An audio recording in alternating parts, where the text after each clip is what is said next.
Hello everyone, welcome to Shastri Swami Tarun Prasad Dasji college. આપણે poetry two છે એના વિશે ભણી રહ્યા હતા, જે to be weak is miserable, જે પેરેડાઇઝ લોસ્ટ બુક 1માંથી એક એક્સ્ટ્રેક્ટ લેવામાં આવેલું છે અને જ્હોન મિલ્ટન દ્વારા લખાયેલું છે. તો ફર્સ્ટ પાર્ટની અંદર આપણે જ્હોન મિલ્ટન વિશે થોડી માહિતી મેળવી હતી અને આ જે કવિતા છે તે જોઈ હતી. હવે આપણે આ પાર્ટની અંદર એક સ્ટોરીના સ્વરૂપમાં, એક એનાલિસિસના સ્વરૂપમાં છે એ પોએટ્રીને સમજવાનો પ્રયત્ન કરીશું. તો ફર્સ્ટ પાર્ટમાં આપણે જોયું હતું કે ભગવાનના ક્રિએશન છે એડમ એન્ડ ઈવ, કે જે સ્ત્રી અને પુરુષ છે, અને એ ક્રિએશનને છે એ સ્પોઇલ કરવાની પ્રયત્ન છે એ શેતાનો દ્વારા કરવામાં આવે છે અને શેતાનોનું એક કોન્ફરન્સ યોજાય છે અને એમાં ઘણા બધા શેતાનો ભેગા થઈ અને ભગવાનને સામે કેવી રીતે યુદ્ધ કરવું અથવા તો ભગવાનના શુભ કાર્યોને કેમાં અશુભ રીતે અશુભમાં ફેરવવા એવી બાબતો ઉપર છે ઘણી બધી ચર્ચાઓ કરતા હોય છે. આગળ જોઈએ. Gods Angel Gabriel appointed 2 angels to protect Adam and Eve, but they arrived late. કે શેતાનો એવું વિચારે છે કે ભગવાનના જે ક્રિએશન છે એડમ અને ઈવ, કે જે એક એન્જલ છે, દેવદૂતો છે, તેને આપણે લલચાવવા જોઈએ અથવા તો તેમની સાથે છેતરપિંડી આપણે કરવી જોઈએ એવું વિચારે છે. તો આવું સાંભળીને ભગવાનનું જો એક એન્જલ છે જેનું નામ છે ગેબ્રિયલ, કે ગેબ્રિયલને અપોઇન્ટ કરે છે શેના માટે? તો કે 2 angels to protect Adam and eve, કે જે 2 એન્જલ છે એડમ અને ઈવ તેની રક્ષા કરવા માટે. બટ ધે અરાઇવ્ડ લેટ, પરંતુ તે છે એ મોડા પહોંચે છે તેમની પાસે. Satan has already seduced them and Adam and Eve disobeyed God by tasting the fruit from the tree of knowledge. પરંતુ શેતાન છે એ ભગવાનના દેવદૂત તેમની એડમ અને ઈવ પાસે પહોંચવાના પહેલાં જ છે એ પહોંચી જાય છે અને તેમને સિડ્યુસ્ડ કરે છે, કે લલચાવે છે એડમ અને ઈવને, અને તેઓ લલચાય અને ડિસઓબેડ ગોડ, કે ભગવાનની આજ્ઞાનો ભંગ કરે છે. શેનો ભંગ કરે છે? તો કે ભગવાને તેમને ટ્રી ઓફ નોલેજ, કે જે જ્ઞાનના વૃક્ષ છે તેના ફળ ખાવાની ભગવાને તેમને મનાઈ કરેલી હોય છે એડમ અને ઈવને. પરંતુ શેતાનની લાલચોમાં આવી અને એડમ અને ઈવ જે ભગવાનના જ્ઞાનના જે વૃક્ષો છે તેના ફ્રૂટને ટેસ્ટ કરી લે છે, એટલે કે ભગવાનની આજ્ઞાનો ભંગ કરે છે. God sent Raphael to Adam and Eve, who told them the story of creation. ત્યારબાદ છે એ ભગવાને રેફનિયલને મોકલે છે એડમ અને ઈવ પાસે, કે જે તેમના જે ક્રિએશન છે એડમ અને ઈવ, અને તેને આખી દરેક વાત છે એ સમજાવે છે, આખી વાર્તા છે એ સમજાવે છે. However, they were tempted by Satan and disobeyed God's command. તેમ છતાં છે તેઓ પહેલેથી જ શેતાન દ્વારા છે લલચાઈ ગયા હોય છે, તેમની સાથે છેતરપિંડી કરવામાં આવે છે અને ભગવાનને જે કમાન્ડ હતા, ભગવાનનો જે આદેશ હતો તેનો ભંગ કરે છે. They were punished by God, અને એટલા માટે છે ભગવાન દ્વારા તેમને સજા કરવામાં આવે છે. He said that human suffering would be multiplied by the sexual act and reproducing children. Christ also told them that they would have toil hard to earn bread. શું સજા કરવામાં આવે છે ભગવાન દ્વારા? કે ભગવાન કહે છે કે human suffering would be multiply, કે તેઓ એક માનવજાત તરીકે છે એ ધરતી ઉપર ઉતરશે અને દરેક પ્રકારની છે એ પીડા ભોગવવામાં આવશે. તેઓએ પોતાને જાતે છે એ પોતાના પુત્રોને છે એ જન્મ આપવો પડશે અને પોતાનું જમવાનું, એટલે કે અનબ્રેડ, પોતાની રોટલી છે, પોતાની રોટી પોતાએ જાતે કમાવી પડશે. જો કે સ્વર્ગમાં એવું કંઈ કમાવું પડતું નથી. એડમ અને ઈવ છે જ્યારે પહેલાં સ્વર્ગમાં રહેતા હતા તો તેમને દરેક વસ્તુ છે કોઈ પણ હાર્ડવર્કિંગ દ્વારા વગર છે તેમને મળી શકતી હતી અને મળતી હતી, પરંતુ જ્યારે એક માનવજાત તરીકે તેને પૃથ્વી ઉપર મોકલવામાં આવે છે ત્યારે તેને દરેક બાબતો સહન કરવી પડે છે. શું તો કે multiplied by the sexual act, reproducing children, તેમને બાળકો છે તેમને જન્મ આપવો પડે. Christ also told them, Christ ભગવાન છે તેણે તેને એમ પણ કીધું કે they would have toil hard to earn bread, કે પોતાને જમવા માટે, પોતાના રોટલી કમાવા માટે પણ છે તેણે ખૂબ જ ટોઇલ હાર્ડ એટલે ખૂબ ઉચ્ચ પ્રકારનું વર્કિંગ છે એ કરવું પડશે. God made many changes on અર્થ, કે તેઓને પૃથ્વી ઉપર મોકલ્યા બાદ ભગવાને જે સિઝન હતા એટલે કે ઘણા બધા પરિવર્તનો છે એ પૃથ્વી ઉપર કર્યા, જેમાં replace the internal spring with changing season, કે ભગવાને એક સિઝન હતી, કઈ સિઝન તો કે પૃથ્વીમાં માત્ર ને માત્ર વસંત ઋતુ જે છે જોવા મળતી હતી, સ્પ્રિંગ જ જોવા મળતી હતું, પરંતુ એડમ અને ઈવના એક આજ્ઞાભંગને કારણે છે ભગવાને તેમને 3 સિઝનમાં ફેરવી દીધી, કે જે અત્યારે આપણે જોઈએ છે કે તડકો, વરસાદ અને ઠંડી. He also created violence, pain and miseries, કે ભગવાને છે તેની સાથે સાથે શેનું સર્જન કર્યું તો કે વાયોલેન્સ, હિંસાનું સર્જન કર્યું, પેન, પીડાનું સર્જન કર્યું અને મિઝરીઝ, કે દુઃખનું પણ સર્જન કર્યું. કે જો વ્યક્તિની પાસે દુઃખ ન આવે તો તેમને સુખની ખબર પડતી નથી, તો અથવા તો તેમને સુખ શું છે તે ખબર પડતી નથી, સુખની કિંમત તેમને ખબર પડતી નથી. પેન, કે જો વ્યક્તિ હંમેશા સ્વસ્થ રહે, તેમને કંઈ ન થતું હોય તો પીડા શું છે તે તેમને ખબર પડતી નથી, અને જો તેમના જીવનમાં પીડા હોય તો સુખ શું છે તેમની કિંમત તેમને સમજાય છે. તો ભગવાન દ્વારા હિંસા છે, પીડા છે અને દુઃખ છે એવી દરેક જે ભાવો છે આપણા એનું પણ સર્જન કરવામાં આવ્યું. Natural calamities like ice, wind, cyclone, floods were also introduce on the earth, અને એ ઉપરાંત ભગવાને પ્રકૃતિમાં પણ ઘણા બધા ચેન્જીસ લાવ્યા હતા. કેલેમિટીઝ, કે જે આફતો હતી, કુદરતી આફતો જેવી કે આઈસ, કે અમુક દેશોમાં છે એ ખૂબ બરફ પડવો એ પણ એક આફત ગણવામાં આવે છે. વિન્ડ, કે જે ચક્રવ્યૂહ થાય છે. સાયક્લોન, કે જે ચક્રવાત થાય છે. ફ્લૂડ્સ, એટલે કે પૂર, એવા ઘણી બધી કુદરતો આફતો છે એ ભગવાન દ્વારા પણ ઇન્ટ્રોડ્યુસ કરવામાં આવી, એટલે કે તેનું પણ સર્જન કરવામાં આવ્યું.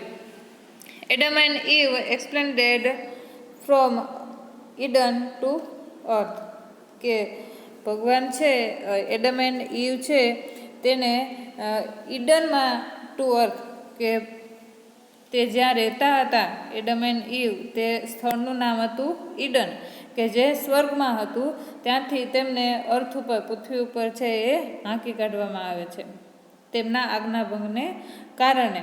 તે થોટ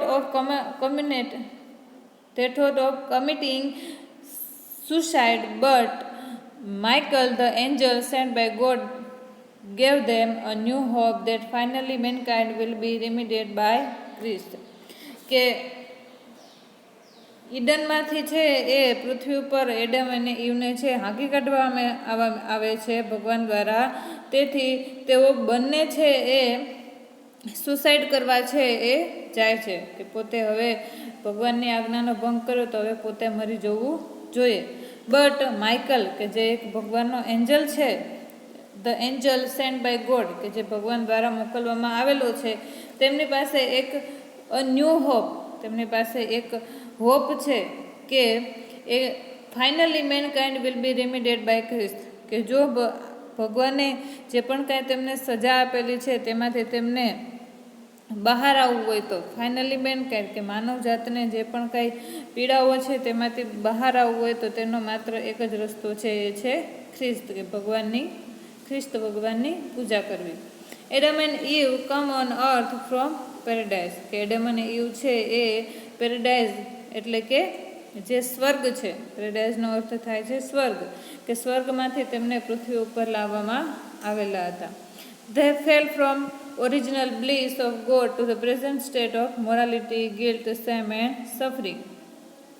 કે ભગવાનનો જે મૂળ આનંદ હતો, ભગવાન દ્વારા આપેલો જે તેમનો આશીર્વાદ હતા of God to the present state of morality, તે કેમાં ફેરવાઈ જાય છે?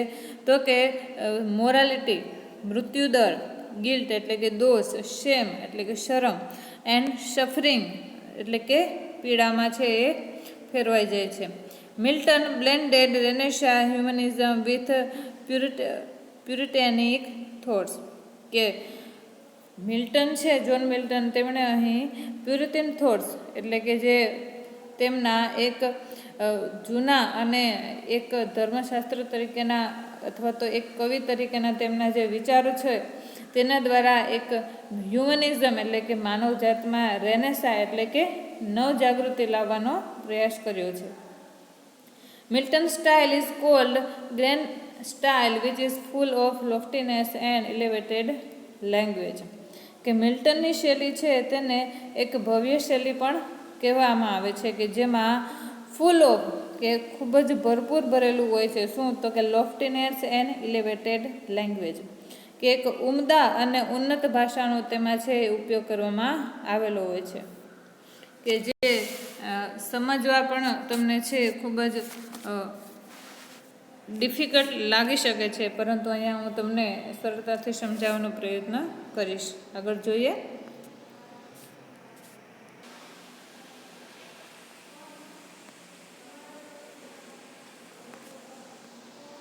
The meter of Paradise Lost is blank verse with no rhymes but I am being pentameter. કે પેરેડાઇઝ લોસ્ટ છે એ બ્લેન્ક વર્સની સાથે સાથે, બ્લેન્ક વર્સ મીન્સ કે શ્લોક દ્વારા એટલે કે શ્લોકના સ્વરૂપમાં છે લખાયેલું છે, એની સાથે સાથે નો રાઇમ્સ કે તેમાં કોઈ રાઇમ્સ ઉમેરવામાં આવેલી નથી. રાઇમ્સ એટલે કે ઇંગ્લિશ ભાષાની અંદર કોઈ પણ કવિતા લખવામાં આવે છે તો તેનું એક મીટર હોય છે. એ મીટરમાં ABAB, BC એવી રીતે છે આખું તેનું મીટર બનાવવામાં આવે છે. તો એ મીટર દ્વારા લખાયેલી નથી, પરંતુ આયમ્બિક પેન્ટામીટરમાં લખાયેલી છે. The EPIC is divided into 10 books.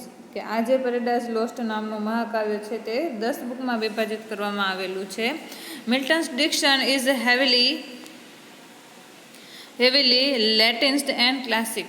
કે મિલ્ટનનું જે ડિક્શન છે તે ખૂબ જ હેવીલી લેટિન ભાષાવાળું અને ક્લાસિકલ જોવા મળે છે. કે મોટા તમે આ કાવ્યની અંદર પણ જોશો તો મોટાભાગના વર્ડ છે એ લેટિન વર્ડ અહીંયા આપેલા છે.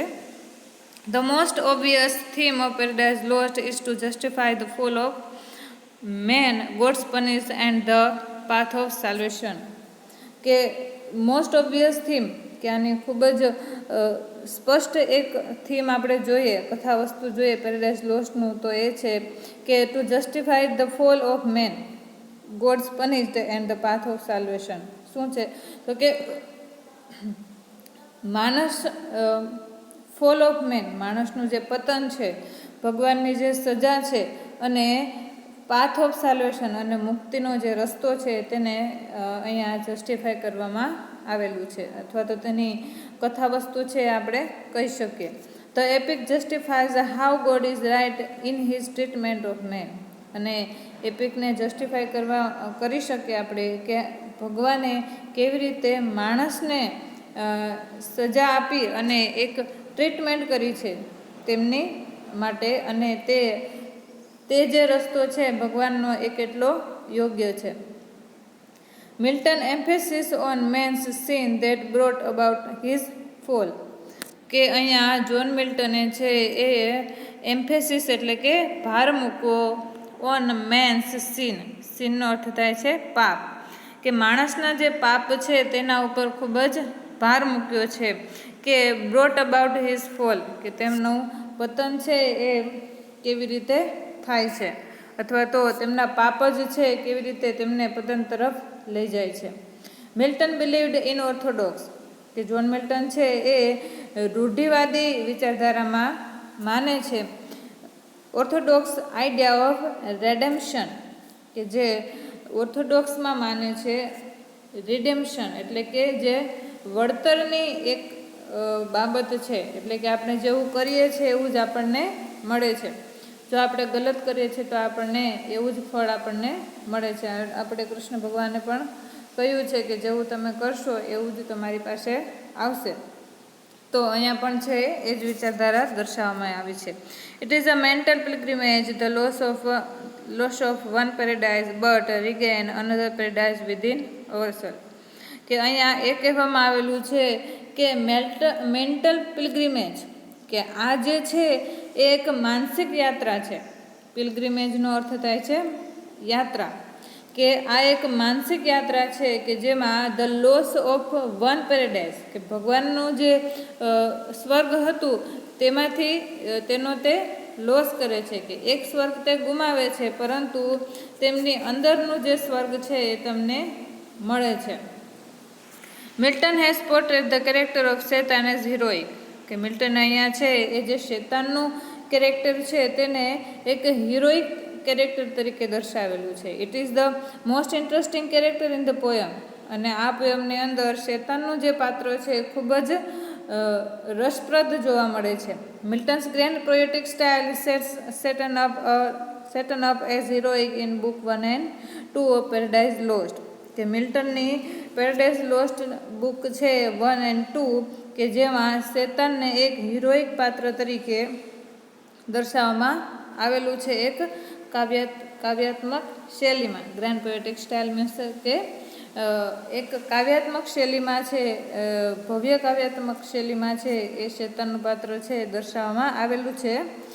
તો Milton has portrayed him as a heroic figure, he can not be called the hero of the poem. અહીંયા મિલ્ટને છે આ કાવ્યની અંદર શેતાનનું જે પાત્ર છે તેને એક પરાક્રમી પાત્ર તરીકે છે એ દર્શાવેલું છે, પરંતુ તે આ પોયમનો હીરો કહેવાય નહીં, તે આ પોયમનો હીરો છે નહીં.